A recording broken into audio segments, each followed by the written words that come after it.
अस्सलामुअलैकुम, hi everyone. आज मैं आपके लिए लाई हूँ कुछ वर्ड जिनके आपको मैं तलफ़ुज़ और मीनिंग्स दोनों बताऊंगी। तो चलिए शुरू करते हैं। वर्ड दे, तलफ़ुज़ दे, मीनिंग वो या ज़्यादा लोग। बी होना। एट पर। वन एक। हैव रखता है, मलकियत।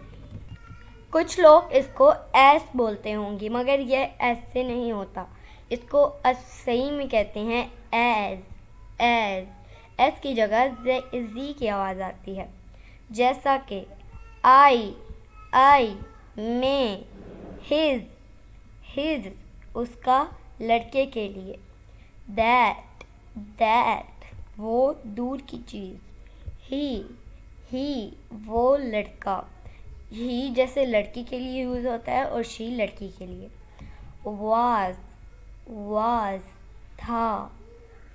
फॉर नहीं, फार के लिए।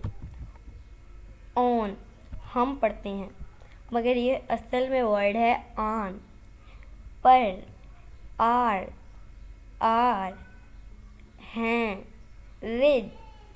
विद के साथ। बस यही थी मेरी आज की वीडियो। अगर आपको आज की वीडियो पसंद आई हो तो प्लीज़ मेरे चैनल को सब्सक्राइब करके बेल नोटिफिकेशन को ऑल पे लगा दीजिएगा और साथ ही साथ वीडियो को लाइक शेयर करना ना भूलिए। मिलती हूँ नेक्स्ट वीडियो में, तब तक के लिए अल्लाह हाफिज़।